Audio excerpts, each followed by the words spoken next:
Welcome to the UrbanPostWorldwide.com weekly, a wrap-up and preview of what's happening around the world. I'm Nielle, your lead anchor, and let's get to it. White House Social Secretary Desiree resigns. Rogers came under scrutiny when uninvited guests entered the White House for a state dinner in honor of the Indian Prime Minister. Replacing Rogers will be Julian Smoot, who is a known figure on the donor sector and served as the Obama campaign's financial director. You can find out more about this story by visiting the UrbanPostWorldwide.com. The president is challenging high school students all across the United States to have him speak at their spring commencement ceremonies. If you're interested, visit the UrbanPostWorldwide.com, and you can also find him speaking on the importance of Americans' historically black colleges right here.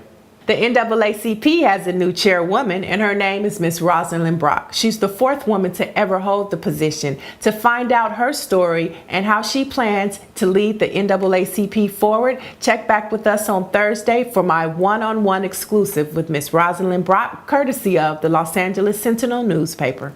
Tavis Smiley is gearing up for a debate that has Al Sharpton already seeing red.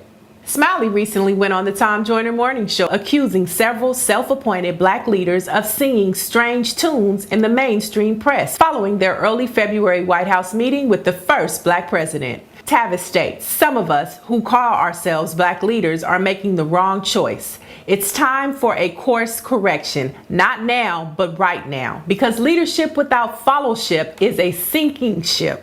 Well, this didn't sit well with Al Sharpton, and the two went at it. You can read about it at the UrbanPostWorldwide.com, but also save the date. March 20th, Smiley will lead a discussion entitled "We Count. The Black Agenda is the American Agenda," and it'll take place in Chicago. You can visit us at the UrbanPostWorldwide.com for details leading up to the event. Did the Supreme Court get it wrong? A recent Washington Post and ABC poll found that Americans are not in favor of the recent Supreme Court ruling allowing corporations, unions, and organizations to financially fund upcoming campaigns. To find out more information, of course, check with us at the UrbanPostWorldwide.com. Nelson Mandela says thanks, but no thanks. Mandela recently withdrew permission for his name to be used to promote an exclusive club of 37 African presidents. Rwanda genocide perpetrator Lieutenant Colonel Ephraim Setiko was found guilty. He was recently found guilty and convicted of ordering the killing of at least 30 people at a military camp in 1994. He was sentenced to 25 years in prison. He was arrested in the Netherlands in 2004. In Haiti news, the American Red Cross has $175 million worth of unallocated funds. There's still no word from the American Red Cross as to how the $175 million was handled and where the funds were allocated to. We're going to be on top of this story to find out where the money is and how the American Red Cross is helping the people of Haiti. A decade of Beyonce pays off, according to RIAA.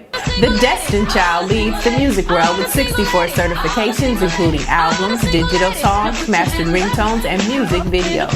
And she recently stated she no longer needs Sasha Fierce. Now, to find out why, you know what you have to do. Log on to the UrbanPostWorldwide.com. Terrence Howard is inducted into Phi Beta Sigma Fraternity Incorporated. Howard, a resident of the Philadelphia region, joins a list of recent Phi Beta Sigma notable members. Patti LaBelle is not a fan of the American Idol these days.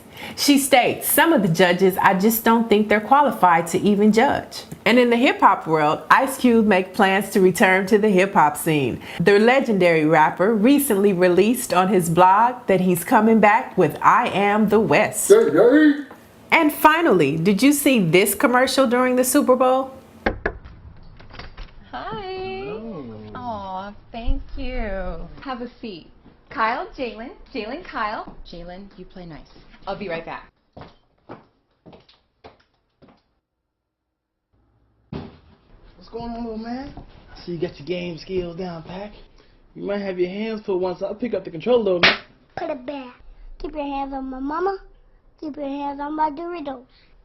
Funny, right? Here's Keisha Nicole with the creator of that commercial. So we're sitting here right now with Joel De Jesus, one of the finalists for the Doritos commercial that got ran during Super Bowl weekend. Talk about the commercial. Where did the concept come from? I wanted to use a concept that everyone across the board can relate to, and it's all the different unexpected things that can happen on that first day. And in this situation, you know, we got the gentleman, you know, tries to be the romantic guy, show up with the flowers and whatnot, and he doesn't know that she's a single mother, and you know, she has a 4-year-old son who's very overprotective. And that's, you know, we all have mothers. You know, we've all been, every man at one time has been that little boy that's, you know, very protective of his mother. So, you know, everybody can relate to that. And he definitely, though he's just 4, he still stepped up to the plate and let him know that he's still the man of the house. Right. And gave him the rules, broke it down. And slapped him. Taste out of his mouth. Now, you know everybody been talking about this, all of the internet, all the country. A whole big old controversy behind the young black guy and how he's been portrayed. Right. You know, the whole stereotypes. You're going to portray a little black boy and you're going to make everybody think it's okay for a little black boy to slap another person. Right. How do you feel about that? When you do something, especially in this comedic base, for comedic purposes, you see it in movies all the time. You exaggerate reality for the sake of comedy. You know, of course, we would never want, you know, our children, a child that small, you know, smacking people that, you know, but for comedic purposes in TV, it's funny. And that should do it for this week's weekly wrap-up at theurbanpostworldwide.com. And be sure to check out my part 2 conversation with international gospel recording artist Israel Houghton. Part 1 is airing now. And here's Keisha Nicole to let us know what's happening on this weekend's Arts and Culture. Thanks, Nia. What's going on? I am Keisha Nicole checking in from Arts and Cultures. And this weekend on Arts and Cultures, my girl Nikki Morales will be back with 10 more travel tips. The Poetess got some more hip-hop classics. But guess what? We are kicking off March Fashion Madness. Ladies, the fellas got March Madness on the court. And yes, we got March Madness on the runways. I'll be checking in with interviews from designers. We'll be checking in from all kinds of fashion shows, covering LA Fashion Week. And also, we got a new feature this month. Chloe Rose will be blogging about Fashion Month all month long. So keep it locked right here for Arts and Cultures. Back to you, Neil, in the studio, theurbanpostworldwide.com. Thanks, Keisha. And don't forget to check with us for your daily dose of news, lifestyle, arts, culture, and entertainment that informs, empowers, and inspires. I'm Nielle, your lead anchor, and on behalf of all of us here at the Urban Post Worldwide, we wish you peace, love, and blessings.